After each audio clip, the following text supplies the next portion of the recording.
Hi, in this video I will talk to you about what I think love is. Love is order, neat and organized. That's what I always say. There's a beautiful YouTube video that begins order. I'll have to post it here somewhere. It says order, order, order.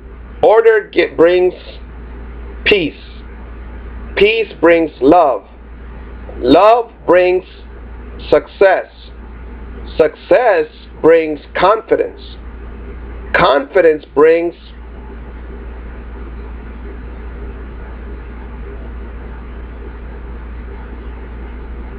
I forgot, but you need to be ordered. I mean, if your house is very disorganized, so is your brain.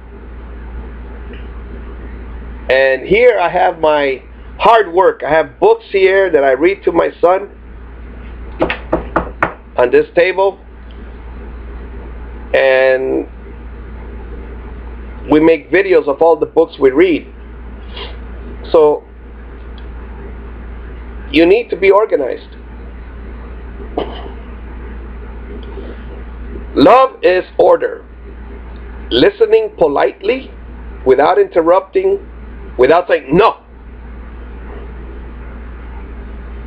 Speaking politely, not yelling, that is love. Being respectful and not complaining that I ate all the mashed potatoes, that is love. Allowing Daniel to put skylights up here and to put a bathroom in the garage. Allowing Daniel to homeschool his son and daughter, that is love. But this spouse doesn't allow me to do things. Alright then. That's why her life is so difficult. She brought herself the sickness of arthritis, where she couldn't take off her bra. She couldn't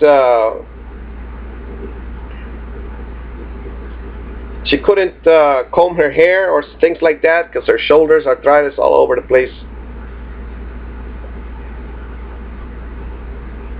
And she had the sickness of worrying, but worrying actually caused all of this stuff.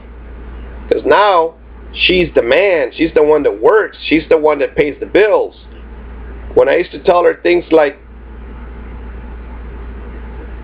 you sent $300 to your mother, how am I going to pay for the gas or the gasoline or for the mortgage?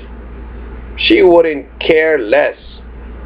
And I did care because, number one, her mother, my mother-in-law, yes, she weighed 68 pounds.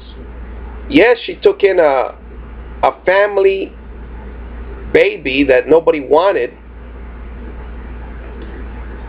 But at the same time, the brother of this old woman owned enough land so that he could help us, just put a house for his sister there.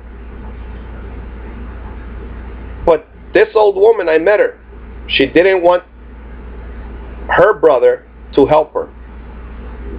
Her brother had been the president of a bank, so he had money. And this old woman didn't want his help. And this spouse wouldn't let me figure out another way to, like the old man could easily buy another house and put that old woman in there and help me out. But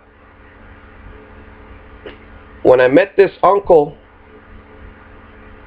he said to me, now you have met my sister. Do you see how strange an animal she is? And definitely I knew what he meant. I mean, the woman, she has food to eat, but she won't eat. She used to weigh 68 pounds when I met her. Now that I'm 40, I understand 68 pounds. back when I met her, I was 30 or something. I said, she's too skinny. But now it really sunk in. This woman wanted to die. Only because her only daughter would not return to live with her. And I wanted her to return to Honduras with those $100,000. I would have kissed my mother-in-law. And I would have made all of us live with the uncle. Because all the uncle needed was a young man to drive a pickup truck, take the fish to the market. That's no big deal.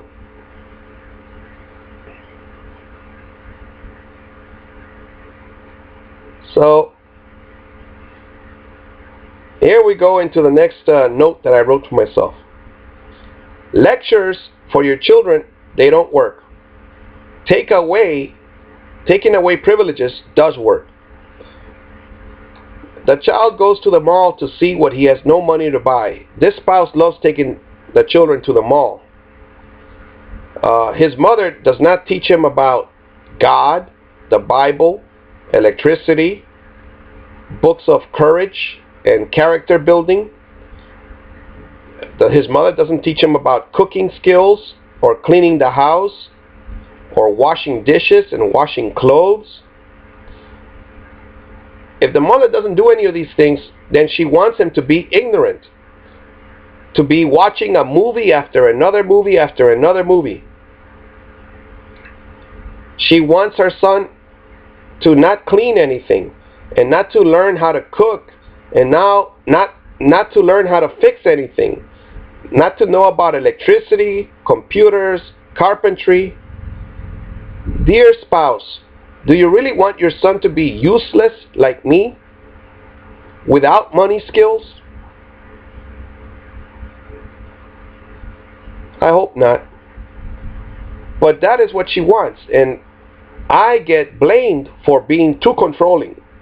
I cut the wires on the back of the TV sets twice.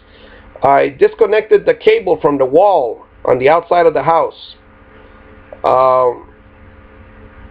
I busted the computer one time by turning it off, and the daughter kept turning it back on. Then I would just press the button, and the daughter would turn it back on, and I would turn it back off, and the daughter would turn it back on. We busted the computer that way one time. And it was a big old desktop monitor. That's the only part I was turning on and off. I didn't know that thing could ruin the actual tower.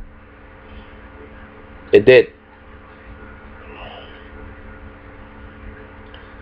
Oh, here's a note by my son. He wrote, goals, ninja style, to learn ninjutsu. Well, he didn't say ninjutsu, ninja style.